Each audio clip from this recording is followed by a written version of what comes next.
প্রতিদিন একই রকম খাবার খেতে আমার একদমই ভালো লাগে না। আমি প্রতিদিন চেষ্টা করি একটা পছন্দের আইটেম দিয়ে নাস্তা করতে।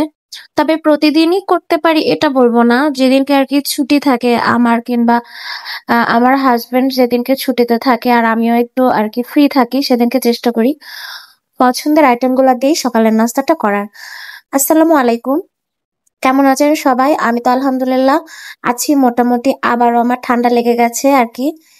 গলা শুনেই বুঝতে পারছেন। তারপরেও আলহামদুলিল্লাহ অনেক আল্লাহ ভালো রেখেছে। তো সকাল সকাল আরকি আমি এই খাবারটা বানিয়ে ফেললাম। এটা হচ্ছে আস্ত মসুর ডালের খিচুড়ি। এটা আমি এর আগেও দেখিয়েছি। যারা আমার পেজটা ফলো দিয়েছেন তারা দেখতে পাবেন যে বেশ কিছুদিন আগে এটা আমি করেছিলাম। তো আজকেও যেহেতু ঠান্ডা লেগেছে একটু, তাই জন্য ভাবলাম এরকম একটু শুকনা খাবার খেতে ভালো লাগবে। ঝোল, ঝোল খাবার কিংবা ভাত ওভাবে আমার সকালে ভালো লাগে না তরকারি দিয়ে। তাই এটা আমি সারারাত ভিজিয়ে রেখেছিলাম ডালটা। পরের দিন আরকি আমি এটা প্রেসার কুকার দিয়ে ১ম এ ডাল সিদ্ধ করে নিয়েছি। তারপরে চালটা দিয়ে সুন্দর মতো সেদ্ধ করে নিয়েছি একটু লবণ দিয়ে। আরকি যারা উত্তরবঙ্গের তারা এই খাবারটা চিনে থাকবেন। আমার সাথে এমন অনেক মানুষই এড আছে যারা যারা কিনা উত্তরবঙ্গে যাদের বাড়ি তারা কিন্তু এক দেখায় এই ডালটা চিনে চিনে ফেলে কিংবা এই খাবারটার সঙ্গেও অনেক পরিচিত। আমি এই খাবারটা এর আগে দেওয়ার পরে আমার কাছে অনেক নক এসেছে, আপু এই ডালটা আমাদের কাছে বিক্রি করেন, আমরা কিনবো, এরকম এসএমএস এসেছে। যদি এই ডালটা আমি সারা বছর একটু সংরক্ষণ করে রেখে দিই, এটা অল্প পরিমাণে, বেশি না। আসলে আমি তো ওভাবে প্রোডাক্ট সেলও করে থাকি না। তারপর আর কি ওই আপুটার অনেক বেশি খেতে ইচ্ছা করেছিল। আমার কাছে বেশি থাকলে আমি তার জন্য পাঠিয়ে দিতাম, কিন্তু আমার কাছে খুবই অল্প পরিমাণে ছিল, যেটা হতে পারে আর কি 1/2 কেজি 1 কেজির মতো, যেটা আমি ফ্রিজে রেখে দিয়েছিলাম আর কি একটু একটু করে খাওয়ার জন্য।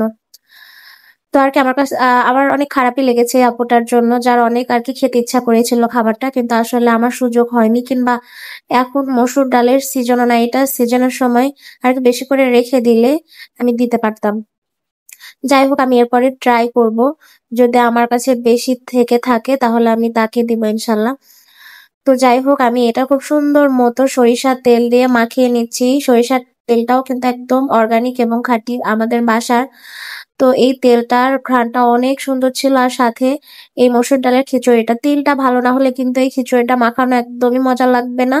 আর এটা একদমই মাখাইতে মাখাইতে আঠালো হয়ে যাবে এক পর্যায়ে। তো আমি এটা খুব সুন্দর মতো মাখিয়ে নিয়েছি।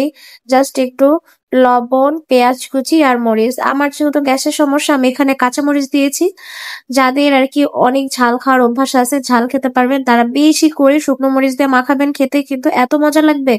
মানে যারা একবার খাবেন তারা এটার ফ্যান হয়ে যাবেন।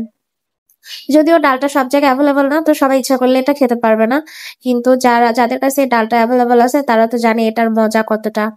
আসলে এই খাবারগুলো আসলে আমার কাছে খুবই ভালো লাগে। ইনফ্যাক্ট আমার পরিবারেরও এই খাবারটা অনেক বেশি পছন্দ। যখন আমরা সবাই একসঙ্গে হই বা ফ্যামিলির গেট টুগেদার হয় তখন আর কি সবাই একসঙ্গে এই খাবারটা মাখিয়ে খায়।